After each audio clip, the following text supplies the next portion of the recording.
are familiar with the National Study on Youth and Religion, it is clear that the more adults in young people's lives, more adults who bond them into the community, have relationships with them, the better chance that they're going to come out with a strong faith. So I thank you as a co-worker with you with the young church, but additionally, I thank you as a father.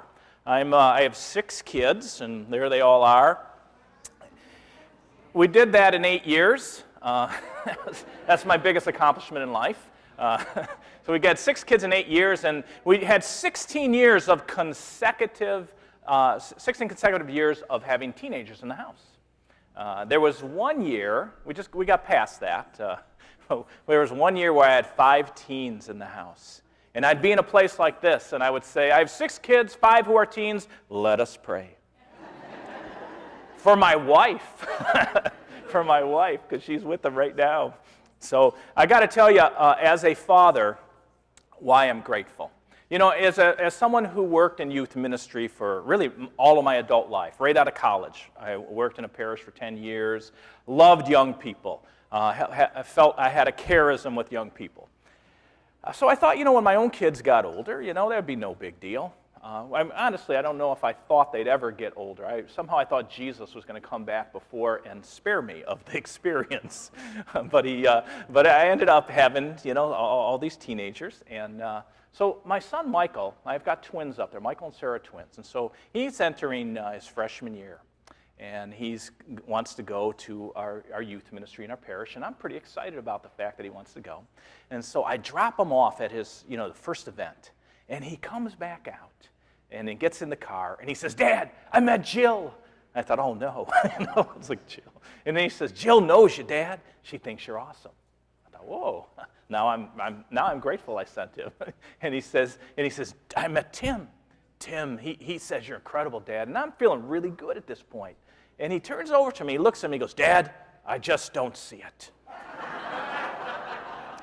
So that was my introduction, you know, to parenting adolescents. And that's where, as a father, I realized how much I need people like you in my own children's lives. Because, you know, what's happening during adolescence, you're developing your own identity. Your identity is borrowed up to that point from your parents. And so when it's becoming your own, you push back. You push back, and you need other palatable voices to communicate those same truths in a way that is maybe a little more understandable. How many of you remember thinking your parents were kind of stupid at some point? Anyone? Yeah. So it's so good what you do. And as a father and a co-worker, I just want to let you know how grateful that I am. Now today, we're going to first of all this morning, we're going to set the context. We're going to look at who are our young people, where are we at with our young people. So we're going to get context and a little bit of a foundation of the 2 youngest generations, the homeland generation and the millennial generation. So we're going to build a foundation and get in a sense of who they are. And then in the afternoon, we're going to start looking at some of the pastoral implications of that by doing some contrasts that I think you'll find very helpful. So let's begin. We are going to look at everything today through the lens of the new evangelization. We know that that is a term that was coined by St. John Paul II when he described an evangelization that was new in ardor, new in method, and new in expression. Pope Benedict built on that. He often referred to the new evangelization by saying it was re-proposing the perennial truth of the gospel. And then we got Pope Francis, who in many ways, he certainly speaks about it in The Joy of the Gospel, but he demonstrates it. He gives us kind of a tangible, concrete illustration of what the new evangelization looks like in many ways. And so new evangelization is an important focus of the church. But let's be honest, sometimes the term itself is, sometimes a little bit strange to us as Catholics. Sometimes we could be a little bit uncomfortable with the term. So I want to begin with maybe flushing that out a little bit. So we're going to show a little video and see if you relate to the video. So watch.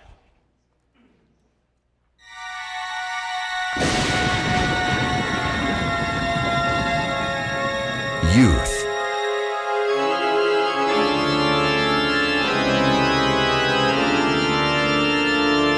Evangelization.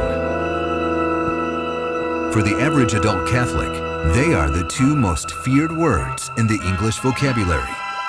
Combined together, they become a paralyzing and lethal force to be reckoned with.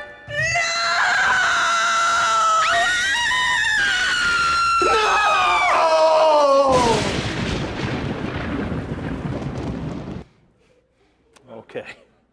So, often, when we hear the word evangelization, these are the kind of images that might come to mind. Maybe we met the evangelomaniac at one point, maybe when we went to college, someone who loved to evangelize but seemed to hate the person they were evangelizing.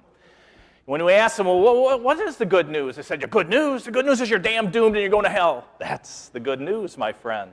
And so we come in, every one of us comes in with different experiences. Some of you, when you hear the word, you're actually excited. You're salivating with an excitement to share the gospel because it's revolutionized your lives. And there are others who maybe when you hear the word, you're salivating because, you just want to go throw up. So let's unpack it a little bit. I want you at your tables. When you hear the word, what do you feel? Let's start there. What do you feel? Is it hesitation? Is it excitement? Is it fear?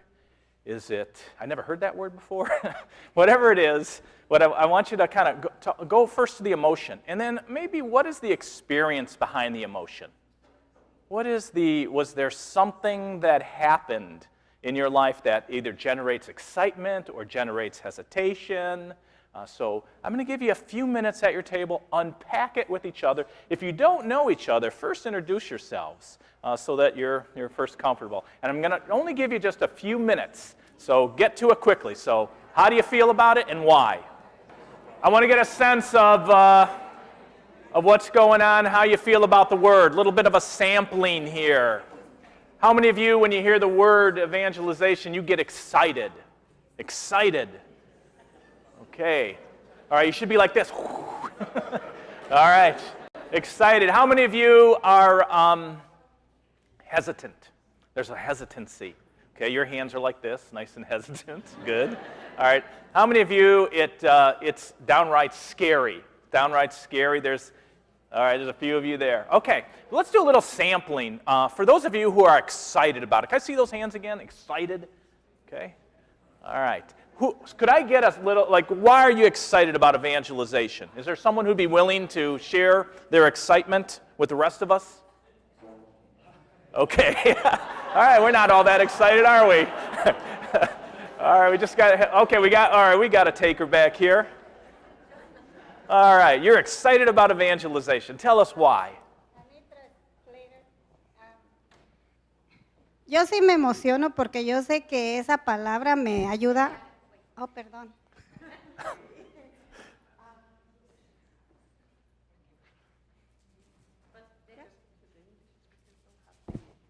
Oh, yeah. Here, you're going to translate. Yeah. Oh, okay. Great. We could work this out. Go ahead now. Yes. Yo me emociono cuando oigo esa palabra porque yo sé que me está dando a conocer acerca de mi Padre Dios. I get excited about this word because I know it is letting me know about my Father God. Y conozco más, me va a dar a conocer más acerca de él. And I get to know more and more about him. That's it. Gracias. Nice. Thank you. Yes. All right. Is there someone else who want to add to that? Excited about evangelization. All right. We got a taker over here. What I've learned about evangelization is that when you start to evangelize, the Holy Spirit gets inside you and is more and more powerful every day. And he will guide you every day more and more. Awesome. Wonderful. Evangelization often, I think it's like the adventure of the faith. I've had so many encounters in different places that I would never expect to happen. Even on the streets of a city that I just was walking in. to a football field, to airplanes. And so there's this kind of an excitement and adventure to when the Holy Spirit activates. And it is, evangelization isn't selling Jesus. It's really, it's a work of the Holy Spirit. So how about those of you who are hesitant? Hesitant, and maybe where did that come from? Where did that come from? Hesitant? All right, we have hesitant here. Norma. I think I get anxious because I want to know that I'm doing a good job or that I want to do a good job. So when I'm working with the kids, I'm probably evangelizing, but I don't realize to what extent. It's kind of like when you're at work and your boss says, write a job description. Well, I do this stuff automatically, so how do I describe what I do? Sure. So I get anxious. Sure, yeah. And you're probably anxious because it's so important to you too, because you want to pass on that faith. Someone else, hesitant. Oh, okay, we're going to go all the way across here. Hesitant. This is my exercise for the morning. Okay, hesitant. We happen to have a priest at our table, so so words of wisdom. No, I don't believe that. I'm hesitant because I don't believe the Catholic Church has done evangelization very well for a long time. And like Father said, Christ told us to go out and make disciples of all nations. And somewhere, I don't know if it was in the 70s or 60s or what it was, we stopped, or long before then, we stopped doing that. We're so comfortable in our own churches, we don't do evangelization. The Protestants do. They can evangelize. So I'm hesitant that we do, we need to do it, but we need to do it the right way. Yeah, that's great. And you gave a great intro to where we're going next here, so thank you. Evangelization is the call of the baptized. It's the call of the baptized. Who here is baptized? Would you stand, please? Would you stand if you are baptized? All right, these are our evangelizers. You are called via your baptism. All right, you may sit down. And you are called through the Great Commission. Have you ever heard that term, the Great Commission, where Jesus at the end, before he ascends to heaven, at the end of the Gospel of Matthew and Mark and the beginning of Acts, he says, go therefore and preach the gospel to all nations. Go and make disciples of all nations. Now that is known as the Great Commission. Now our response as lay Catholics has often been referred to as the Great Omission, because we have really pretty much adopted what we might call the professional football approach to evangelization.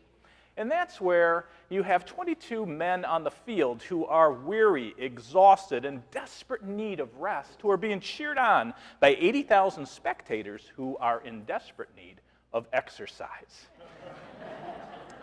So we are all called to evangelize via our baptism.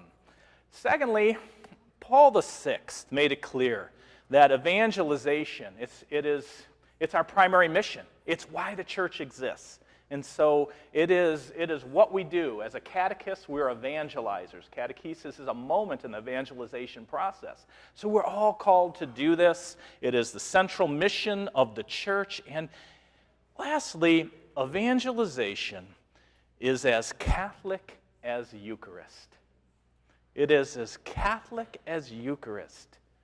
Now what's interesting about that is, in our spirituality as Catholics, we value Eucharist. We're a Eucharistic people, and it's very much a part of who we are.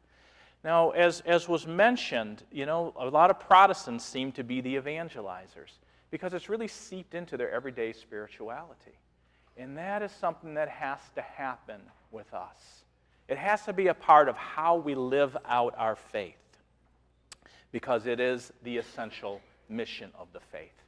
So we got to be about evangelization, but I want to ask this question: how are we doing? Let's get the context here. Presently context. How are we doing with our young people? People shaking their heads. How are we doing? If you were to give a grade of how we are doing in terms of evangelizing our younger generations, let's look at like our youth, our adolescents, and our young adults. How are we doing? Would you give it an A? Would you get an F? what would be the grade? And you could do minuses and pluses if you wish. But right at your table, I'm going to ask you to give it a grade. And think about this, because it's very subjective. Some of you may say, I'm going to look at what's happening in my parish, and that'll be it. Some of you say, look at what's going on in my parish. I'm going to look at what's going on, what I think is going on nationally or through the diocese. So you could factor it any way you want. It's purely subjective. But if you were to give a grade, what would be that grade and why? I'm going to give you just a couple minutes, and I want you to share with just one other person, or if it's an odd number at your table, you could do it in 3. So I'm just going to give you 2 minutes. What's your grade and why? All right, hopefully you had enough time to give it a grade and maybe explain a little bit why. So let's do another sampling of the group. How many of you would give the church an A? An A. You could stand. Just so I could see, it's a big room. So no A's in the group? Okay, there goes our bell-shaped curve. All right, how about an A minus? A minus. Okay, how about B plus? B plus. This B plus. Okay. B. B? We got a B? 1 B. Okay. 2 B's. All right. B minus. B minus. I see a couple. We got to put your hands up high. B minus. We got a few of those. Okay. C. C, pretty average. Okay, so now we're starting to get our bell-shaped curve maybe. C minus. C minus. All right, a good few of you. D plus. Few D pluses out there. All right, D. D. Okay, there's some enthusiastic Ds. All right. D minus. This is the person, okay. D minus. All right, that is almost our largest crowd here. Okay, these are the people who are reluctant to give it an F. Are there any Fs in the crowd? Fs? Fs. I had a priest last night that gave a couple Fs. Okay, all right. So I think our highest grade here was like a B minus, and our lowest grade is a D minus. Okay, which is pretty representative, quite honestly. As I do this in different places, I find I've rarely seen an A. I don't think I've ever seen an A. And our grades tend to be towards the lower end. And I think you probably are on to something. So as we move forward, I want to maybe set the rest of the day just with a phrase. You know how sometimes you get one phrase that really just says what we need to say. It kind of frames our day. And so that's, I want to tell you a little bit. I want to give that phrase to you. And this is the phrase, when it comes to evangelizing millennials and homelanders, our youngest generations, I initially thought, well, maybe I get a phrase from the Apostle Paul, you know, our great missionary apostle who traveled and proclaimed the gospel. But I thought, no, I'm not going to do that. Then I thought, well, maybe Aquinas, a doctor of the church, because then I might sound smart. But I'm not smart, so I want to be authentic. So I thought, no, I'm not going to do Aquinas. And then I thought, well, you know, Paul VI wrote the encyclical on modern evangelization. And I thought, well, that would be a good choice. But instead, I thought the phrase that captured the moment was from a guy named Larry Walters. And here's Larry. Larry's a truck driver. He was a truck driver in L.A., and Larry had a routine. He'd work all week long, and then on Saturdays, he would come home. In the afternoons, he would go to the backyard, kind of look at what his neighbors were doing. He'd sit in his lounge chair, and he had a peanut butter and jelly sandwich every Saturday with a 6-pack of Miller Lite that he brought out. And so Larry would kind of observe what was going on, and he did this every week. And one week, and maybe it was after his second 6-pack of Miller Lite, he had a bright idea. And Larry thought, wouldn't it be neat if I could really just kind of hover over the neighborhood and wave to my neighbors, you know, while I'm on my lounge chair like I always do. And Larry, being a man of action, went out and he bought 40 weather balloons, 2 tanks of helium, because Larry had a plan. And so his plan was to attach these balloons to his lounge chair and fill them up with helium. And he had provisions, too. Larry had his peanut butter and jelly sandwich that he brought out, along with his 6-pack of Miller Lite. And Larry brought a BB gun, just in case he might have overcalculated. Larry was not an aeronautical engineer. He was a truck driver. So he was prepared. So he tethered that lounge chair right to his Jeep. He attached his balloons, got his provisions, and he snipped the tethers, and, well, Larry didn't float up to 30 feet in the air. Larry, like a rocket, shot up to 16,000 feet. And there is Larry hovering up in the stratosphere. It's cold up there, so Larry's cold, he's lonely, and he's drifting now towards the Pacific Ocean. The first person to catch sight of poor Larry was a United pilot flying into the LAX airport who radioed into the tower and said, "There's a man floating by in a lounge chair with a gun." So at this point, they were wondering, is this a terrorist threat? What's the deal here? So they're very concerned, and so they send up some helicopters. They realize this guy's not a threat, and so the next thing is to get him back to shore, because Larry now was interrupting the LAX landing and takeoff corridor. They had to stop all flights at this point. So finally, they're moving Larry. They're trying to get him off to, back to shore, and so after 12 hours of drifting and terrified, Larry finally makes his descent. It's dusk at this point, and so when Larry comes to the ground, there's police officers first who handily arrest him because he violated all kinds of FAA laws. But in addition to that, there was the media, because everybody knew about this because nobody could land or take off in LAX. And so the media has the lights, the cameras, and they have the camera right in Larry's face when he's arrested as he's walking. They say to him, "Were you scared?" And they put the mic in Larry's face, and he says, "Uh-huh." They said, "Would you do it again?" And Larry says, "Uh-uh." And then they ask him, "Well, why did you do it in the first place?" And Larry looks straight in the camera and confidently says, "Because a man just can't sit around." And church, that is our phrase. When it comes to evangelizing our young people, the church, we can't just sit around. We have some serious issues with our younger generations. Generally, our young people are disconnected to the faith. Roughly half of Catholic teenagers lose their Catholic identity by their late 20s. We have a trickle coming into the church. I'm going to whip through this just to get the context, because the context is important to us. We have a trickle coming into the church. You know the average age of the Catholic convert is 65 years old. The median age of the Catholic is 49 years old.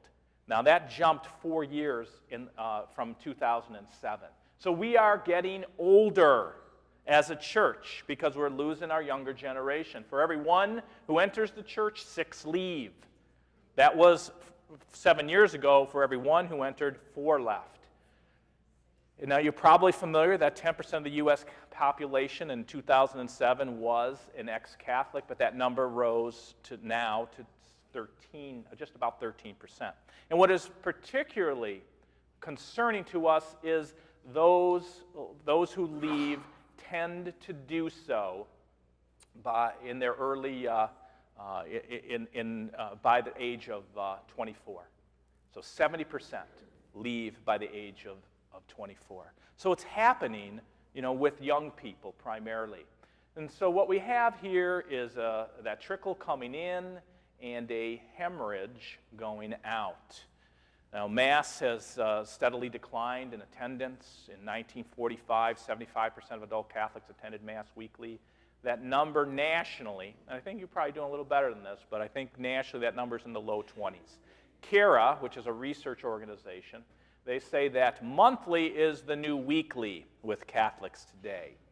So the fastest growing religious group in the U.S., this may come to a surprise to you, are the nuns. But no, not those nuns, these nuns. Those who are described, when they ask, what is your religious affiliation, they say, I have none. They're known as the unaffiliated. And so they are the fastest growing group, the only growing group, really, religious, if you want to call it religious body.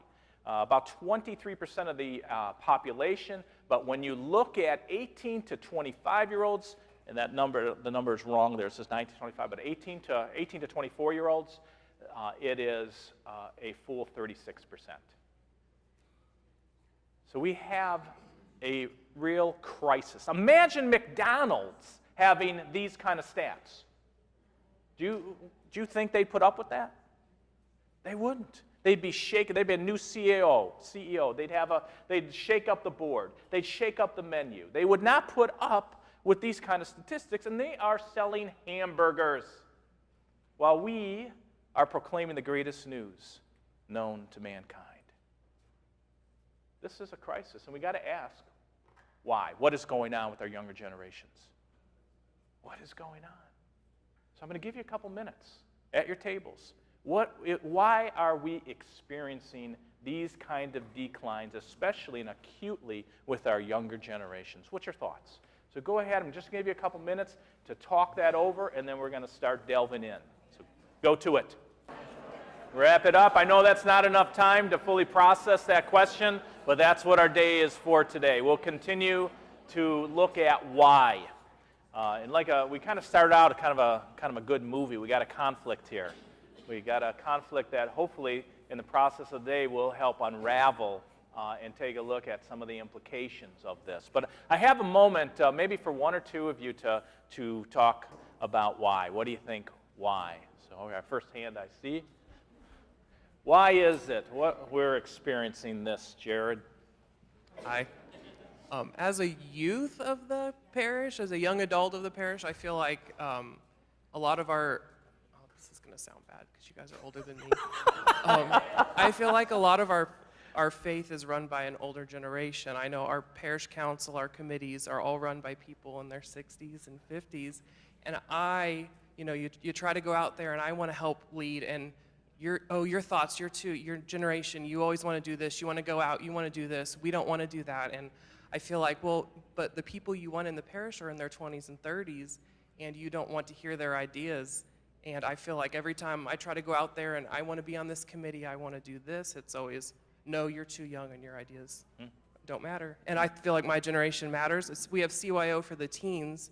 We have stuff for kids, we have Catholic schools for kids, but my generation isn't allowed to do anything because we're new and we have different ideas. Sure. So okay. That's how I feel. Yeah, all right. Yeah, that's good to hear. I mean, it's not good, but that's something I'm glad we all got to hear that. Yeah.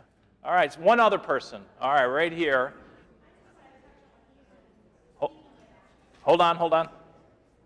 I just wanted to touch on what you said. In our parish, we are making a difference on that. We have young people coming on to our pastoral council. Our priest is trying to bridge that gap by having a diverse range of ages in different areas of our church. Great. Parish? Oh, I'm at Church of the Holy Spirit, and my daughter is a senior in high school, and she's on the pastoral council. Okay. That's wonderful. That's amazing. Here's the deal with you're a millennial, right? I mean, you're how old are you? Yes, but you just talk like one. You're 28. You're definitely a millennial. Here's the deal with millennials. Millennials, they're a digital generation, and they grew up on the internet, and they're used to being involved. You navigate your way. You make choices. You go, okay, I want to read something here, then I'm hyperlinked to here. I go there. I post on Facebook. I comment on what other people do. Very participative generation who love their action. They want to get involved, and sometimes when they find the doors blocked, it's a very frustrating experience. And I think developing truly intergenerational parish life is a key, and we're going to talk about that. Okay. You know what? I'm going to keep going here. I've got like 6 hours of stuff to fit into about less than 2 hours. So let's talk a little bit about some of the why. Here's where I'm going to go today. I'm going to suggest that there are three tributaries of change, or three rivers of change that have converged into a Niagara Falls force. The first change is generational. We had our millennials who caught us completely by surprise. Our millennials who were born, I know you want to know this, they're born from 1982 to about 2004. They're still in our high schools, the late millennials. They are very, very different. And so much of what we've done for young people were based on late boomer and Gen X teenage assumptions. They changed everything, and we're going to unpack that this afternoon. So we got generational change, but we have epistemological change. Now that's a big word that I think we should all say together so we could sound intelligent. Let's say it. Epistemological. A big word that simply means how we know, how we come to truth. And many of us who are older, we have what would be called a modern epistemology that was based on the Enlightenment. A lot of our faith was kind of cognitive or head-based, belief-oriented, while young people today are more postmodern, and that they get a lot of their truth not so much through the head, but through their experience. They are much more like if you divided faith into the head, the heart, and the hands. Many of us who are older, our faith was very head-oriented. We wanted the knowledge of the faith, and we learned about the faith. While young people today, they want to feel the faith. They want to experience the faith, and they want to be involved concretely with the faith. That's why you'll see such an attraction to service. But this is a huge change in and of itself, and we're going to unpack that.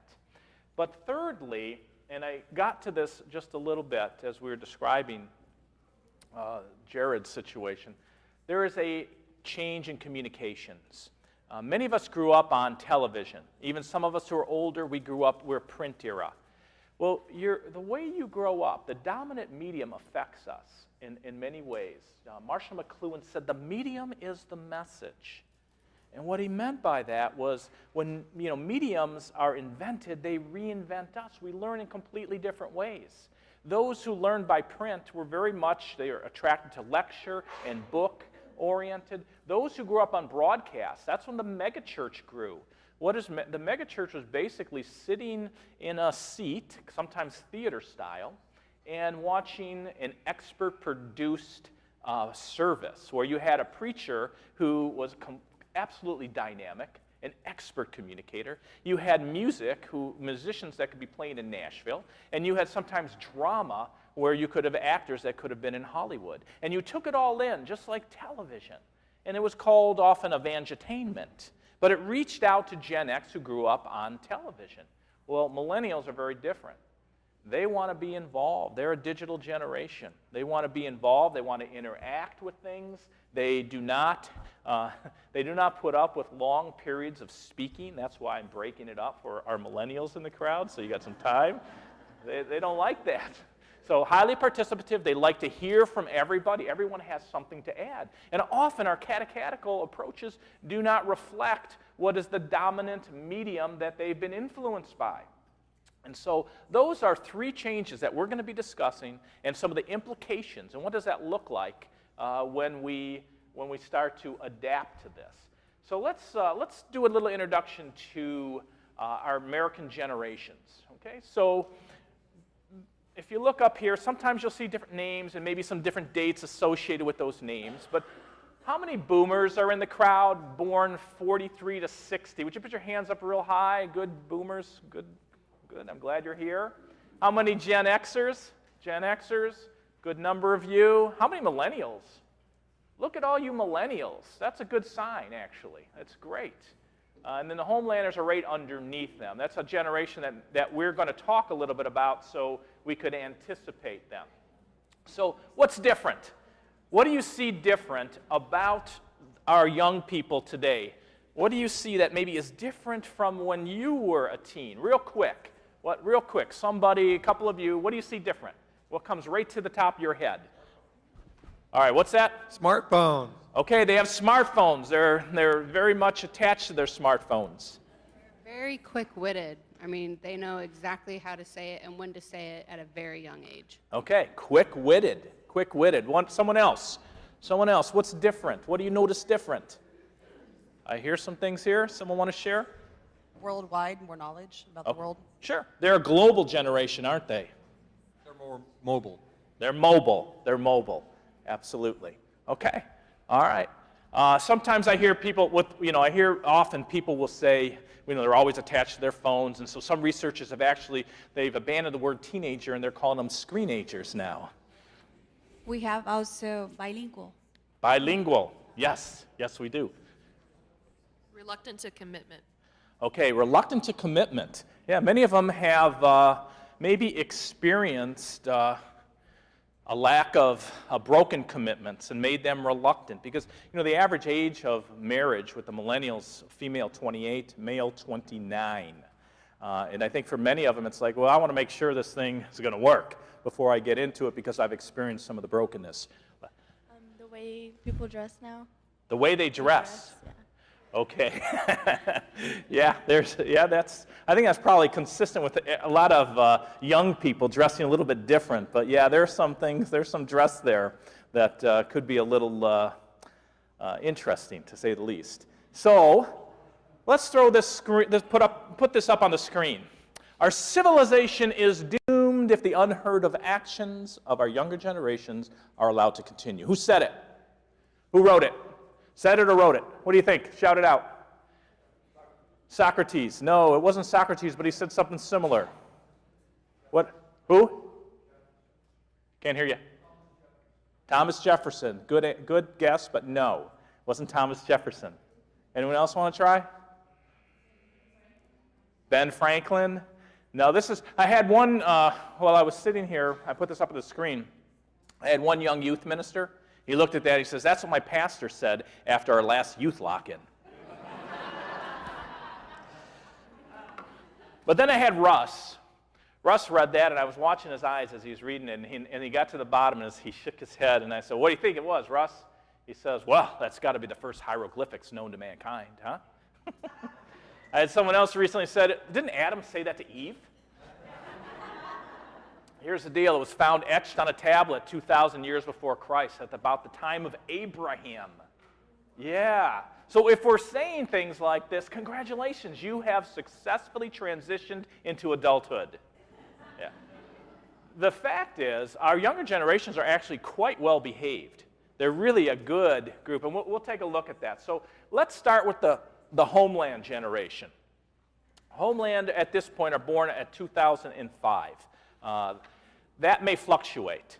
Homeland generation are pretty much, they're in our, probably not quite junior high or just getting into junior high and grade school. Now, the only way we could really talk intelligently about them is through two ways, looking at early data trends. Those early data trends in the late millennials, because generations do not just, they don't just switch. Here's a year and you're completely different. It's kind of a flow, and so we're starting to see some early data trends at the end of the millennials that are giving us a picture of what this generation, the Homeland generation, will look like. And secondly, we're using generational theory, which basically states that generations cycle. There are 4 basic archetypes.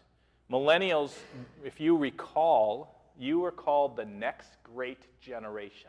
Any millennials remember that? No? Okay. Nobody remembers that? Well, you were called the next great generation because you were filling the vacancy of the GI generation, who were known as the greatest generation, who won World War II, got us out of depression, optimistic, team-oriented group of people. And so the Homelanders are going to take the place of the silent generation, which has a whole different profile. So we're using the early data trends, we're using generational theory to kind of forecast what this group will look like. Now, you really can't know what a generation will be like until they enter their formative years. And so I will give that disclaimer. But I think we could project by these, and we could forecast. It's good to be ahead of the game and watch and observe, because we were not with the millennials. We just did things as if they were Gen X, and that's a part of the reason why we lost them. So these Homelanders are, there's different names for them, and I'm just going to throw those names up on the screen so that if you're doing research, you can look up some of these names and maybe find out things, plurals, because, they have they're living in a diverse and fragmented time in life. Generation transparent because they're used to being under surveillance, and they're replacing, again, the silent generations. And right now, our late millennials are what we might call cuspers. They're on the end of one generation. They're on the cusp and entering a new generation. Now, here's something interesting. They're called Homeland. I think some of you are, why Homeland? The name was coined in 2006 by Neil Howe and Strauss and Howe, who are generational theorists. And these are kids that are born, after the Homeland generation, or right prior to the Homeland generation being established, and they are growing up with threats, whether it be terrorist threats, environmental threats, financial threats. They also spend a lot of time at home. They spend a lot more time at home. You won't necessarily see kids out on the streets as you did when many of you who are older were growing up. And because they are a highly protected generation, there will be a smaller generation, the millennials. Many of them are born to older parents. They're recession babies. Many of them were born in the either during or shortly after the Great Recession, which we're still stuck in, really. The recovery has been very slow. And the silent generation, they were a generation who was born during the Great Depression. There is what we might call uber-protective parenting. Maybe some of you are one of those type of parents.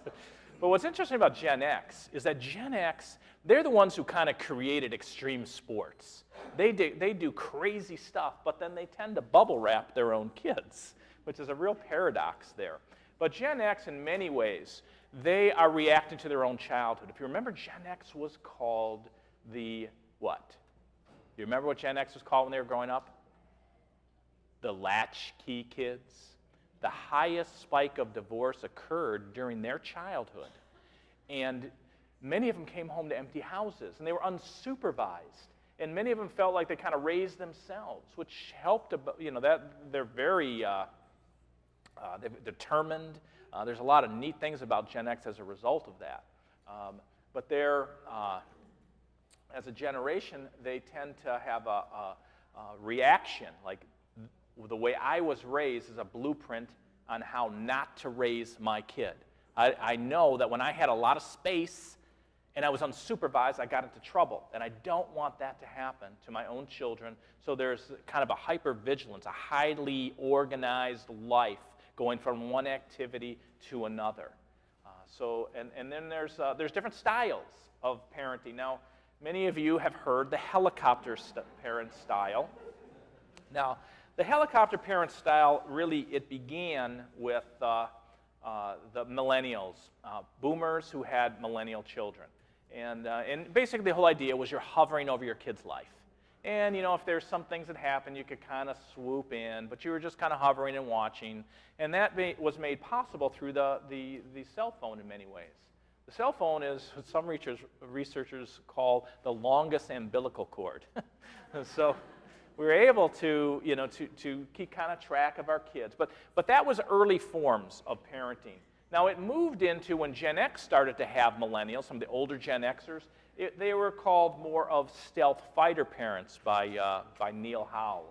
Now, stealth fighter parents, they move in quickly, they come undetected, they know how to use technology, and if you mess with their kid, they'll blow you up. So maybe some of you have the battle scars, or maybe some of you may have been the stealth fighter parent. But there's a third type of parent, and that is called the snowplow parent.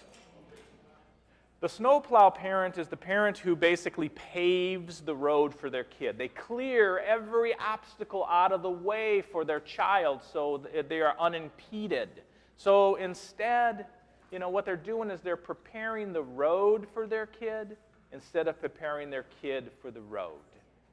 And that's dangerous because what we're seeing in college campuses right now is the fact that many young people do not have the resilience. When you enter into college, it is what it is. There's not going to be the adaptation because you haven't yet developed maybe the emotional fortitude to deal with difficult situations.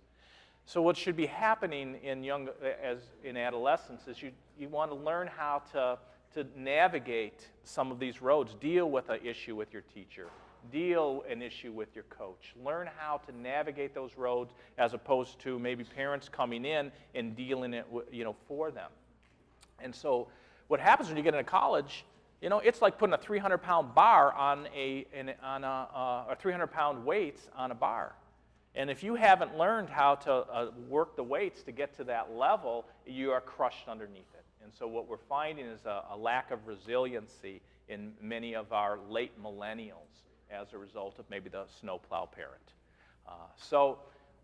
Let me just do a last slide real quickly here, and then we'll continue. We're going to break for lunch, and then we'll continue with looking at some of the generation, the implications here. They are well-behaved. Millennials started it. Millennials turned the tide and became very well-behaved, but Homeland generation are taking that to new heights. They're diligent, but they're risk-adverse and emotionally fragile. They like relatable. Early on, we're seeing the celebrities that they really gravitate towards are relatable celebrities who they feel they could connect with, that are just like them. Because authenticity is a key for this generation. They'll value fairness, sensitivity, and cooperation. They'll be good helpers. They'll probably work very well with millennials who are older. They're projected to be steady, hard workers who want to make a difference in the world around them. And they have been impacted by the Great Recession and will tend to be conformist, like the silent generation, fiscally conservative, and willing to defer gratification. So these are our Homeland generation, young people who are and I'm describing in some ways some of the cuspers too.